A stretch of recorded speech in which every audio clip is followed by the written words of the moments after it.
آج آپ نے اور میں نے اس موسم بہار نیکیوں کا جو آنے والا ہے، اس سے پہلے پہلے اپنے آپ کو ایک ریمائنڈر دینا ہے، اپنے آپ کو ایک انرجی دینی ہے، اپنے آپ کو یہ بات بتلانی ہے کہ ہم کہاں دنیا کے پیچھے بھاگ رہے ہیں۔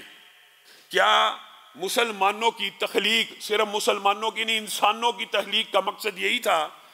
افحسبتم انما خلقناکم عبثا، کیا تم نے یہ گمان کیا اللہ رب العزت نے تمہیں اور مجھے بلا وجہ پیدا کر دیا؟ بلا وجہ، بغیر کسی سبب کے؟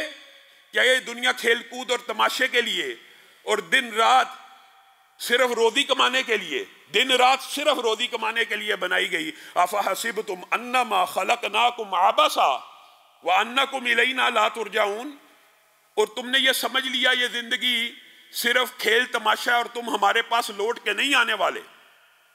دنیا کی حقیقت کو رسول اللہ صلی اللہ علیہ وسلم نے واشگاف انداز میں، اور اللہ نے بھی واشگاف انداز میں مسلمانوں کے لیے بیان کیا۔ یہ دنیا، الدنیا دار لمن لا دار لہ، دنیا اس کا گھر ہے جس کا آخرت میں کوئی گھر نہیں۔ اور الدنیا مال، اور دنیا مال ہے، دنیا سے روزی اور روٹی کمانا صرف اس کے لیے ہے، لمن لا مال لہ، جس کا آخرت میں کوئی مال نہیں۔ اور اس کو جمع کون کرتا ہے؟ لمن لا عقل لہ، جس کے پاس عقل نام کی کوئی چیز نہیں۔ رسول اللہ صلی اللہ علیہ وسلم نے تو یہاں تک کہہ دیا الدنیا ملعونۃ وملعون ما فیہا۔ ایک حدیث انسان کو سمجھ آ جائے دنیا کی حقیقت۔ ہم یہ سنتے تو رہتے ہیں کہ دنیا بالکل ردی چیز ہے، مچھر کے پر کے برابر بھی نہیں، اور مچھر کے پر کے برابر بھی ہو اگر اس دنیا کی حیثیت، یہ سنتے رہتے ہیں مچھر کے پر کے برابر بھی ہو، تو اللہ اس دنیا میں کسی کافر کو پانی بھی نہ پلائے۔ سنا ہے، سب نے سنا، سب کو پتا ہے، لیکن ہمارے دل میں یہ بات کتنی کو اتری ہے؟ رسول اللہ صلی اللہ علیہ وسلم نے اس کی تشریح کی ہے، الدنیا ملعونۃ، اس دنیا پہ اللہ کی لعنت ہے، اور اللہ جس کے اوپر لعنت کرے خالق ہے، مالک ہے، اپنی مخلوقات میں سے جس کے اوپر مرضی لعنت کرے۔ وَمَلْعُونٌ مَا فِيهَا، دنیا میں ہر چیز کے اوپر لعنت کی گئی ہے، اور جو کچھ اس میں ہے اس کے اوپر بھی لعنت کی گئی ہے، اللہ، تین چیزیں ہیں، اور چوتھی چیز ان کی طرف لے جانے والی۔ گویا انسان کو ان تین میں سے ایک کیٹیگری میں ہونا چاہیے، اللہ عالم او متعلم او ذکر اللہ۔ ہر چیز کے اوپر لعنت ہے، یہ میں نہیں کہہ رہا، یہ کوئی مولوی نہیں کہہ رہا، یہ ملعون چیزوں کے پیچھے بھاگنے والوں کو سوچنا چاہیے کہ اللہ کے رسول کیا چاہتے ہیں مجھ سے اور آپ سے۔ صرف تین چیزوں کے اوپر اس دنیا میں لعنت نہیں بھیجی گئی، گویا ان کے اوپر رحمت بھیجی گئی ہے۔ ایک عالم کے اوپر جو دین کا علم حاصل کر کے عالم بن جائے، دوسرا جو عالم تو نہ ہو، کاروبار میں بھی بیزی ہو، مصروف ہو، کوئی حرج کی بات نہیں ہے، ربنا آتنا فی الدنیا بھی ہے، لیکن وہ طالب علم ضرور ہو، ہر وقت اس کی یہ خواہش ہو کہ جہاں دین کی بات مل جائے، جہاں سے دین کی بات سنوں، اس کو یاد کروں، یا عالم ہو جائے یا متعلم ہو جائے یا طالب علم بن جائے۔ یہ دو کیٹیگریز ہیں جن کے اوپر لعنت نہیں ہے، یا ذاکر بن جائے، نہ عالم ہے نہ متعلم ہے، لیکن زبان ایسی ہے، کاروبار پہ بیٹھا ہوا ہے، جب فارغ وقت ملتا ہے کہہ رہا ہے سبحان اللہ سبحان اللہ اللہ اکبر الحمدللہ۔ تیسری چیز یہ ہے کہ وہ ذکر اللہ ہو اور ذکر اللہ کرنے والا ہو۔ اور چوتھی بات رسول اللہ صلی اللہ علیہ وسلم نے وضاحت سے بیان کر دی، وہ یہ ہے جو ان تین رستوں کی طرف رستہ لے کے جا رہا ہے وہ رستہ بھی لعنت سے پاک ہے۔ مثلا آپ مسجد میں آ رہے ہیں ذکر کرنے کے لیے، اللہ کا ذکر سننے کے لیے، اللہ کی بات سننے کے لیے، رسول اللہ کی بات سننے کے لیے، گویا گھر سے نکلتے ہی حالت عبادت میں ہے۔ اور بعض حدیثیں آپ نے سنی ہوگی کہ مسجد کی طرف جانے والا، گھر سے نکلنے والا، اس کا اجر پورے کے پورے احرام باندھے ہوئے حاجی کے برابر ہے۔ گویا ذکر کے رستے پہ چلنے والا بھی لعنت سے پاک ہو گیا، علم کے رستے پہ چلنے والا بھی پاک ہو گیا، خود کو طالب علم سمجھنے والا بھی پاک ہو گیا۔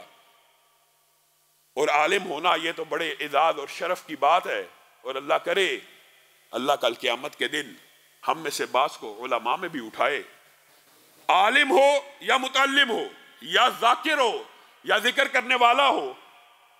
بتائیے آپ میں سے ایک بندہ کوئی حدیث بھی نہیں جانتا، کوئی حدیث بھی نہیں جانتا، کوئی قرآن کی آیت زبانی یاد نہیں، مثال دے رہا ہوں، اللہ کا فضل ہے کہ سارے مسلمان ہیں، سورۃ فاتحہ سب کو آتی ہے، نماز پڑھتے ہیں، لیکن ایک مثالاً کہہ رہا ہوں، کیا اس کو سبحان اللہ کہنا مشکل ہے؟ کیا اس کو الحمدللہ کہنا مشکل ہے؟ کوئی مشکل نہیں ہے، یہ ہم نے مشکل بنائی ہوئی۔ تو گویا ایک عام بندہ بھی جب بھی فارغ بیٹھے اپنی زبان کو ذکر سے تر رکھے تاکہ اس لعنت سے نکل جائے جو اللہ نے اس دنیا کے اوپر اور دنیا کی ہر چیز کے اوپر ڈالی ہوئی ہے۔ افحسبتم انما خلقناکم عبثا، کیا تم نے گمان کر لیا ہے کہ تمہیں بلا سبب پیدا کیا گیا ہے؟